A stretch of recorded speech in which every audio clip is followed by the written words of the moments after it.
Olá pessoal, meu nome é Leandro Lopes, professor aqui de Teologia. Hoje nós vamos iniciar aqui nossa conversa falando sobre aqui essa disciplina de Novo Testamento, onde a nossa concentração aqui será na parte dos Evangelhos e dos Atos dos Apóstolos, né? Então hoje a gente inicia aqui na unidade 1, aqui esse assunto, onde nós vamos nos concentrar especificamente nos Evangelhos e Atos dos Apóstolos. Então veja que essa expressão, esse termo Novo Testamento, ele é dado à segunda parte da Bíblia, né? Então, assim, como existe o Antigo Testamento, existe também o Novo Testamento. E o Novo Testamento ele está ligado a justamente essa segunda parte da Bíblia Sagrada.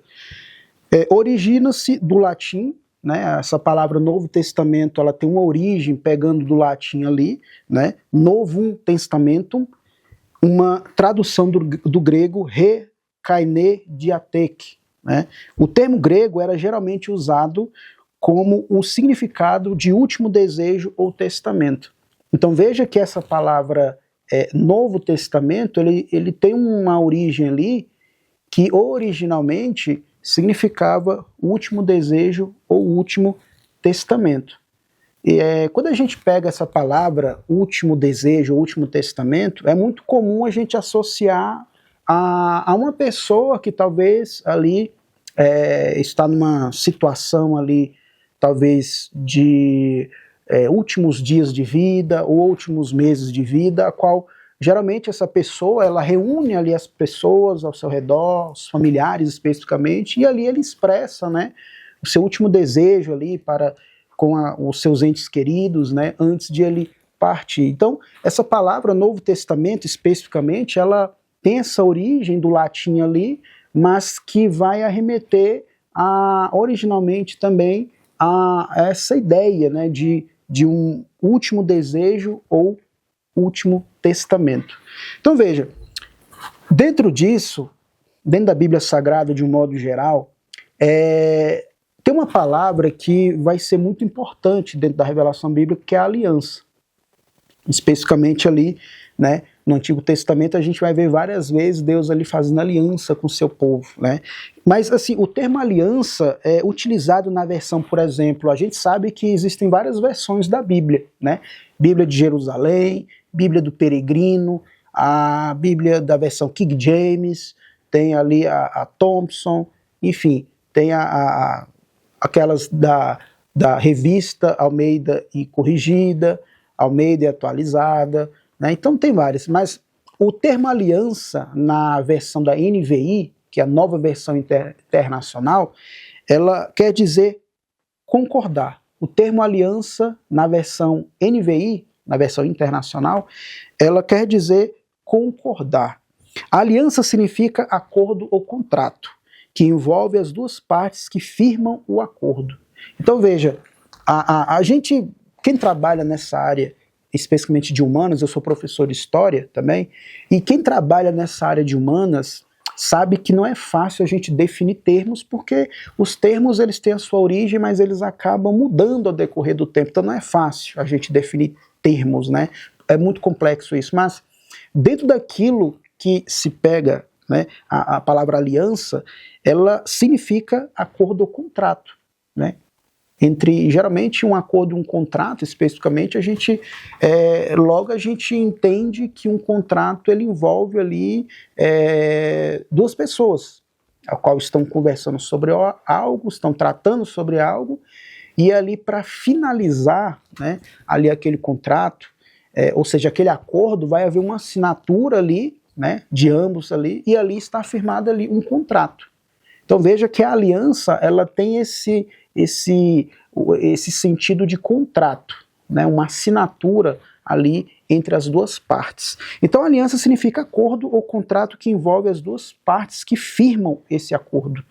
E a aliança é mais que uma promessa, pois a promessa obriga apenas a pessoa a realizá-la, ao passo que a aliança obriga as duas partes envolvidas a participar dela. Então veja que a promessa tem um significado mais individual. Então é muito comum uma pessoa falar, eu vou fazer uma promessa para mim mesmo de que este ano eu irei estudar mais. Por exemplo, eu vou prometer ou fazer uma promessa para mim mesmo que este ano eu vou ler mais, que eu vou me dedicar mais aos estudos, que eu vou dedicar mais à família, enfim. É uma promessa daquela pessoa para ela mesma. Só que a aliança, é interessante que a aliança ela já obriga, ao passo que a aliança ela obriga as duas partes envolvidas a participar dela. Quando a gente pega ali o Antigo Testamento especificamente, a gente vai ver ali Deus ali, sempre ele, né, dando o primeiro passo, e ali o homem. Então Deus firma uma aliança ali entre a pessoa e a pessoa entre Deus, e ali ocorre ali como se fosse o amém, né? Que significa assim seja, ou seja, concordando ali com aquela aliança, com aquelas diretrizes ali. Então veja que no Antigo Testamento essa palavra aliança, claro, ela vai permear toda a Bíblia, mas o Antigo Testamento ela vai ter muito esse teor. Eu falo isso porque, infelizmente, o povo de Israel várias e várias vezes, inúmeras vezes, eles vão quebrar a aliança. Eles vão quebrar esse acordo que fez com Deus ali. E a gente sabe que lendo ali dentro da literatura do Antigo Testamento, a gente vai ver que por conta ali dessas quebras de alianças que foram várias e várias, veio ali as consequências, né? Mas aqui dentro desse tema aliança, né, nesse sentido, ela ali aproxima mais do termo moderno contrato. Então veja que se a gente pegar essa palavra, hoje, num sentido mais moderno, ela seria um contrato. Então vamos lá. Esse é o sentido da palavra que é usada, por exemplo, lá em Êxodo capítulo 24, versículo 1 a 8. Né? Porque ali, quando a gente lê ali Êxodo 24, do 1 a 8, ali Deus ele estabelece uma aliança ali no Monte Sinai. Interessante que o Monte Sinai ele tem uma significância muito grande ali no Antigo Testamento, porque é ali que Deus vai estabelecer, ali, por exemplo, a aliança com o povo de Deus, é ali que Deus vai estabelecer Israel como seu povo, né? É ali também que Deus vai falar com o povo. Então o Monte Sinai ele tem um significado muito importante ali dentro da literatura do Antigo Testamento, dentre outras coisas mais. Então veja que esse termo aliança, esse assunto que a gente está vendo aqui, especificamente, é o mesmo que é dado ali, naquele episódio. Então veja, que descreve a aceitação da lei pelo povo de Israel, no Monte Sinai. Então ali, quando Deus estabelece a lei ali, era necessário que o povo de Deus agora ali aceitar ali os termos. Por isso que a gente, quando pega a palavra aliança, ela vai ter o sentido de contrato. Então Deus, ele propõe ali algo e cabe ao povo ali aceitar, né? Então veja, o Novo Testamento, portanto, é o registro do caráter e do estabelecimento de um novo trato de Deus. Então veja que a gente sai um pouquinho aqui do Antigo Testamento, e é quando a gente entra aqui já na Nova Aliança, no Novo Testamento, aí entra Jesus aqui. Porque ali no Antigo Testamento a gente vai ver Deus especificamente ali falando com o povo, estabelecendo a sua lei, as suas diretrizes, né, estabelecendo os termos ali. Quando entra aqui no Novo Testamento, como uma espécie de cumprimento, na verdade, a gente já vai ver que o Novo Testamento agora é o registro do caráter e do estabelecimento de um novo trato de Deus. Aqui agora é com os homens por intermédio de Cristo. Agora, Cristo aqui será esse intermediário, né, da aliança. Então veja, Deus estabelece os termos, os homens podem aceitá-los ou rejeitá-los. A aliança ela tem esse caráter, né, de você aceitar ou rejeitar. Se você aceitar, obviamente você vai ali assinar o contrato. Se não, você não assina. Mas veja, mas não podem alterá-los. Então, por mais que o povo de Deus ali pudesse não aceitar ali vamos dizer assim, a aliança, as diretrizes, mas eles não podiam alterá-los. Essa é uma questão importante. E quando os homens aceitam esses termos, tanto ele quanto Deus são obrigados a cumprir suas exigências. Então veja que é uma parte importante, por quê? Porque ambos ali têm que cumprir a sua obrigação. Então Deus, na Bíblia, ele vai cumprir a sua aliança, ele vai cumprir os seus propósitos, e o interessante é que aí é que entra também esse caráter de Deus, que é a sua misericórdia, porque é fato ali também no Antigo Testamento, especificamente, de que várias vezes o povo quebrou a aliança, veio as consequências, claro, porque eles estavam quebrando ali a aliança, quebrando ali as diretrizes, mas houve vezes também que Deus já sabia que eles iam ali quebrar a aliança, e mesmo assim Deus cumpriu a sua promessa, cumpriu o seu propósito. Lá no Antigo Testamento, especificamente, a gente vai ver o próprio Deus falando com Moisés, olha, eu sei que o meu povo vai se corromper quando eles entrarem na terra prometida. Então eu sei que eles vão se corromper, eu sei que eles vão adorar outras divindades, eu sei que eles vão esquecer de mim, vão se desviar de mim, eu sei.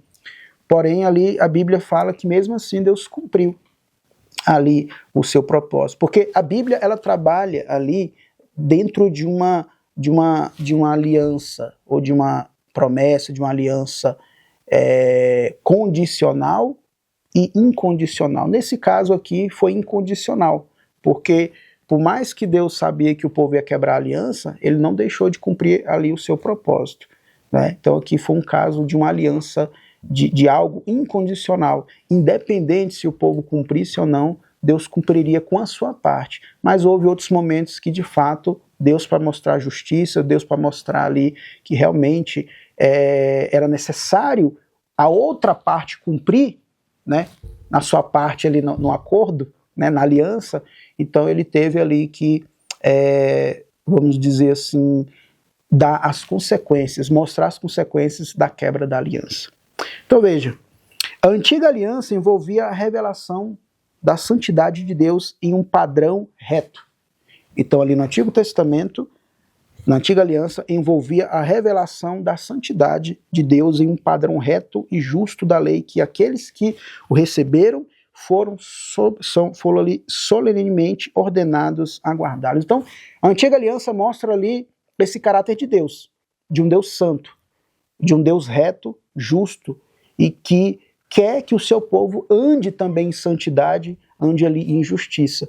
Porque aquele que estabelece a lei, o Deus de Israel, ele quer o quê? Que o seu povo siga suas diretrizes e também siga o seu padrão ali de vida, de santidade, de retidão. Por isso que o povo de Israel foi levantado como um modelo no mundo, na terra, para servir de modelo para as outras nações. Então, por isso que quando Deus estabelece a aliança ali e fala, vocês serão meu povo sacerdotal, é interessante essa expressão, porque qual é a função principal de um sacerdote? É de ser um mediador entre Deus e um homem.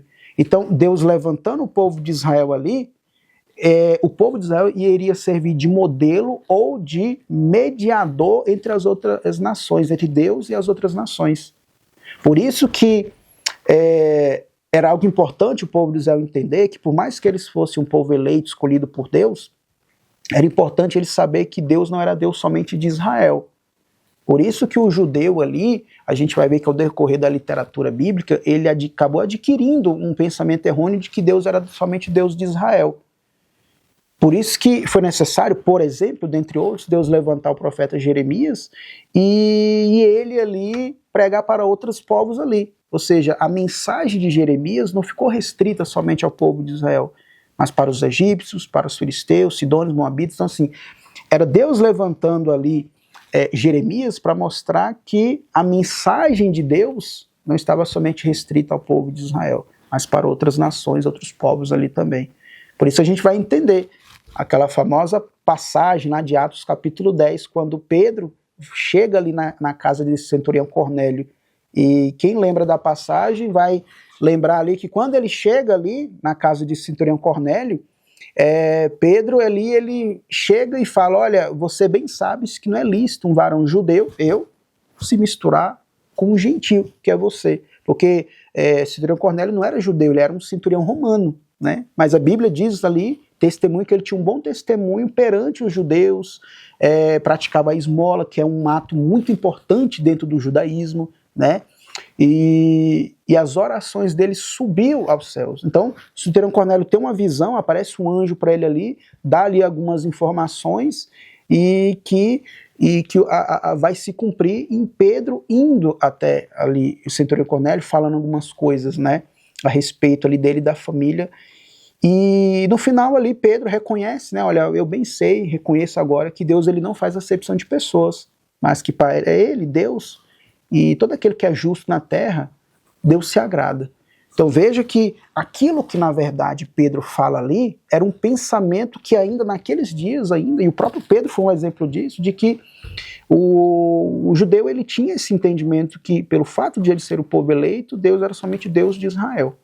Mas ali foi necessário Deus ali levantar profetas para que a mensagem divina fosse para as outras nações. Basta a gente lembrar também de Jonas, né, que foi aquele que pregou ali fora dos limites, fora dos muros de Jerusalém, né, pregando ali em Nínive. Então veja, dentro do Antigo Testamento ali, na Antiga Aliança, por exemplo, Deus ele requeria ali santidade.